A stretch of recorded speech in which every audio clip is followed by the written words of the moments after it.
Hey, everybody, we're going to talk about the wonderful world of Disney today. One of my favorite stocks to invest in, one of my favorite companies in the world, and honestly, one of my favorite vacations. I have little kids. We go to Disney pretty often. Rick Munarriz is a Disney expert. He's been with the Motley Fool for a long time now. And we are going to dive into Disney and all things Disney in just a minute. Before we do, please take a minute and check out the link you see on your screen, fool.com/Frankel. Get the top 10 stocks to buy right now from my sponsor, The Motley Fool. It's the best way to support the work like this that we're doing on YouTube. Again, that is fool.com/Frankel. So, Rick, real quick, just the quick introduction is that Universal, Disney's biggest competitor in Orlando in the theme park market, is opening its first major theme park in a long time in 2025. It's the first major U.S. theme park to open in, I think, about 2 decades. Um, and the question is, should Disney and its investors be worried? I'm excited about it. One, because I own a vacation rental property not that far from Epic Universe that could definitely use a boost in rental income. But so the question is this a win-win situation for Disney and Universal, or is it going to, at least in the short term, take away some of Disney's business? Yeah, so I see it as a win-win, and I'm not trying to sugarcoat it. This is going to be a bigger deal, obviously, for Comcast, which is a parent company of Universal Studios and Epic Universe, therefore, than Disney. But again, so let's talk about why everyone's really excited about Epic Universe. So this is this brand new land, and as you mentioned, the last major theme parks that opened were basically Islands of Adventure at Universal Studios Orlando, where this park is opening, basically about a mile away from its actual existing resort, and of course Disney at Disneyland that they had California Adventure. Since then, it's been more than almost 24 years since a major amusement park theme park has opened in this country, and it has themed areas, obviously Nintendo, Super Nintendo World, which has done really well at some of its Universal Studios parks in Hollywood and in Japan. There was Wizarding World of Harry Potter, which has been great everywhere it's added. They have a new Ministry of Magic section. There's the How to Train Your Dragon. Universal actually owns DreamWorks, so this is eating into its own property, helping boost it with the Isle of Berk. And Dark Universe, which is what I'm more excited about, I'm sure most families aren't, which is a whole Universal classic horror movies thing. So there's like a werewolf ride, there's a vampire-themed steakhouse, there's a Frankenstein roller coaster, a lot of cool things happening. A Frankenstein experience, it's a werewolf roller coaster, but a lot of cool things happening, and of course the general central hub. So a lot of cool things are happening, but it doesn't have to be the kind of situation where everybody, SeaWorld, United Parks, I guess, SeaWorld, Legoland, Florida, and all these other attractions, they shouldn't be scared. To me, so I look at the numbers here, Matt, and to me, Disney's 4 theme parks. So we look at 2019, which is the last pre-pandemic year, like the most base case of where the theme park industry was before the pandemic. Disney's 4 theme parks, they combine to attract 58.8 million guests. Universal Orlando's 2 parks, this is Islands of Adventure and Universal Studios Florida, was 21.3 million. United Parks, which is the theme park artist formerly known as SeaWorld Entertainment, attracted 8.8 million guests between SeaWorld Orlando and Busch Gardens Tampa. And you had Merlin's Entertainment, Legoland Florida, and a lot of small spots, little theme parks like Fun Spot and Gatorland in the area. So all told, more than 90 million guests worked through a turnstile in Central Florida's theme parks attractions in 2019.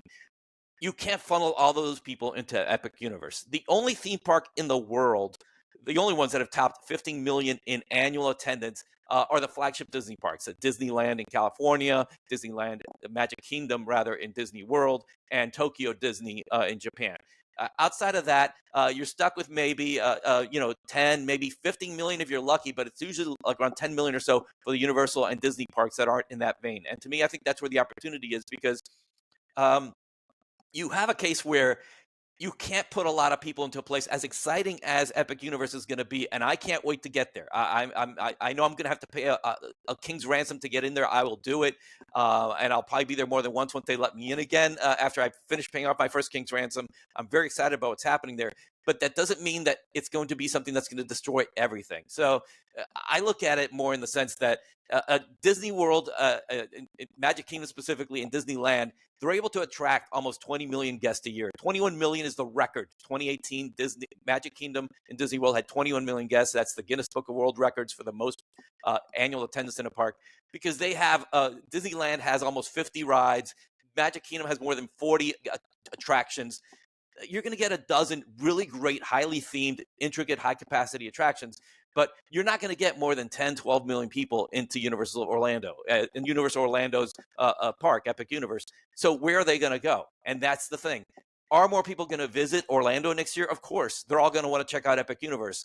What are they going to do when they get them? They realize, we can't be there every day because it's sold out or it's at capacity. That's where the other parks stand to benefit. Universal Orlando obviously will benefit because they have two other existing parks hungry for guests, but so will everybody else. Yeah, I mean, another thing to kind of piggyback on that, I know just from reading the statistics as I mentioned a vacation home owner in Orlando, that the average stay in the Orlando area for a family is 6 to 7 nights. Yep. I think I got this from reading one of your articles, is that the big pass that they're going to be selling to Universal is a 3-day pass. And I think I remember reading that only one day will be allowed to be used at Epic Universe. The other two will have to be used at the other parks. That leaves 4 days for the average family in Orlando. And what are they going to do? They're going, like you said, they're going to maybe go to SeaWorld. They're going to go to Disney World. They're going to do a bunch of other things. And in my mind, anything that brings more tourism to the Orlando area is a plus for Disney. And not only that, and we talked about this briefly in a different video, Disney is kind of, it's going to like pressure Disney to invest more in Disney World and make it better. You know as well as I do that even a seemingly minor new attraction at Disney World brings all the Disney faithful to the parks. How many people are going to Magic Kingdom now because they redid an existing ride, Splash Mountain? It's so Disney's investing $60 billion over a 10-year period. I know you're not in the camp that they're going to build a fifth park anytime soon. But I have to think that this is kind of an opportunity for Disney to capitalize on this increased interest in the Orlando area to add more and more attractions to its parks. I know there's a lot of different ways they can go. They have a lot of optionality. There's a lot of land that they could build on. So do you think that this is kind of an opportunity in disguise for Disney in a way? It definitely is. And again, they doubled what they're spending. And again, some of this is their experiences business. So this also includes their cruise line, which we're clearly doubling in capacity in the next year and a half. So there's a lot of money going there. But as far as specifically to Epic Universe, the response, yeah, I think it's going to be there, and it's not going to happen next year because I think there'll be stuff building. I think if we look out to next year, you may get the test track makeover and maybe a small addition or two, but the big rides will happen several years later. If it's an actual fifth gate, which again, I would love to see a fifth gate. I just don't think that Disney's going in that direction when they have so much space that they can expand their existing parks and grow capacity rather than just go through the logistics of opening a fifth gate, which, again, it's not always the best move, even though it sounds great to compete. You got to compete one park at another park. I don't think that's the right move for Disney, but you are seeing where, yeah, they're putting a lot of money into it, and we're going to find out a lot at the D23 event on August 10th when they have their theme park presentation. I think we're going to hear a lot of details about what's going to happen. It won't happen right away because 2025, you sort of just have to give it. It's sort of just say uncle and let Comcast, let their rival Universal take the limelight, just as Universal did for Disney for the last couple of years when they were celebrating their 50th anniversary and they had the Tron ride, the Guardians coaster opening. Universal and SeaWorld pretty much held back too in that point. So I do think that there's plenty of time for everybody to win. But I do think that you're going to see Disney take this as a wake-up call, especially if they see all this demand and they see more guests going towards Universal. But one thing that I guess I haven't covered yet, and I think it's worth covering, is right now, Universal, the resort on site, and of course, there's always places like Matt's Place you can stay at, but Universal has 9,000 rooms, and they're building another 2,000 in 3 hotels that will be right by, one inside Epic Universe and 2 right outside.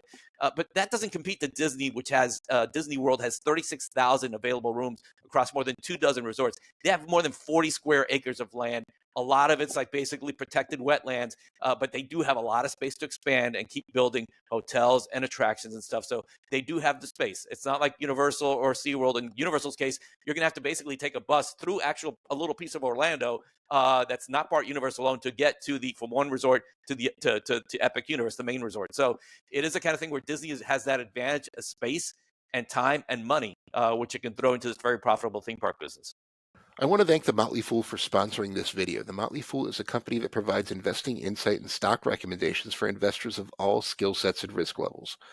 You all know how much I love researching new stocks and trying to find the next best investment, so I'm proud to partner with the Motley Fool to bring you 10 stock picks from their popular product, Stock Advisor. Stock Advisor has beaten the market by more than 4 times. So go to fool.com/Frankel to get your 10 stock picks now. The Motley Fool Stock Advisor returns are 650% as of April 16th, 2024, and are measured against the S&P 500 returns of 148% as of April 16th, 2024.